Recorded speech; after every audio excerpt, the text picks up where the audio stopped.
Des kilos et des kilos de chocolat à toutes les sauces, si on peut dire, et pour tous les palais, des plus fins aux plus traditionnels, autour des artisans de chez nous, pour nous rappeler que Verviers est une ville de chocolat. C'est le nouveau pari réussi des chocolateries pour la première fois dans le cadre somptueux de l'Harmonie. On est vraiment, nous, en tant qu'organisateurs, ravis de ce taux de fréquentation, ravis de l'organisation au sens large parce que le bâtiment est magnifique et vraiment un bon confort à proposer aussi à nos exposants. Les chiffres sont bons pour eux, donc satisfaction la plus totale. Et quand on voit le public attendre patiemment pour déguster un petit bout de chocolat et se faire plaisir, et en partant, pourquoi pas, avec un petit achat, tout le monde est heureux.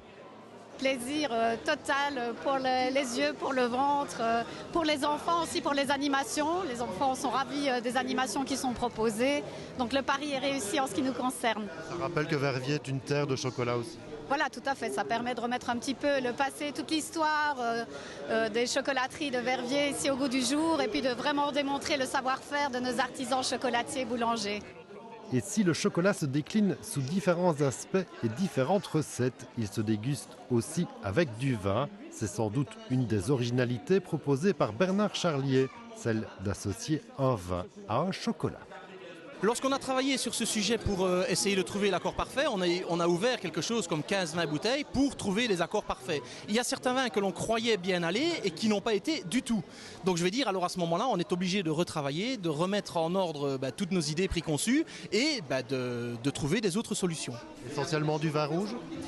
Principalement le vin rouge, parce que le vin blanc est parfois difficile à assortir. C'est pour ça qu'on a pris le risque de mettre un champagne rosé, qui a un petit peu moins d'acidité, qui a un petit peu plus de goût et qui est un petit peu plus puissant.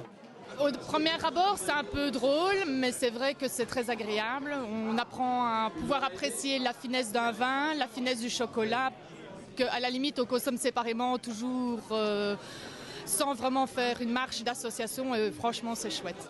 Une belle expérience gustative, avec modération, bien entendu. Le grand public a donc pu déguster ces joyaux nés du mariage du cacao et du savoir-faire de nos artisans chocolatiers. Ça, c'est pour terminer la journée. Il est délicieux. Il est bon, madame? Oui, il est très bon. Un bon goût, pas écœurant, rien du tout. Il est très très bon. C'est un verviétois en plus. Oui, parce que moi je viens de Bruxelles, donc je viens ici, mais il est très bon. J'aime fort bien la pâtisserie de chez Darcy. Je suis un grand fan. Étant élève en hôtellerie, je suis un peu fan de Monsieur Darcy. Vous appréciez évidemment la fabrication. Oui, tout à fait. J'aime bien que dans son chocolat, il y ait différents types de cacao. Les chocolateries, un festival du chocolat, de la pâtisserie et de la gastronomie qui a éveillé tous nos sens. Grâce à cet art que nous envie le monde entier qui consiste à donner vie à un des produits les plus nobles.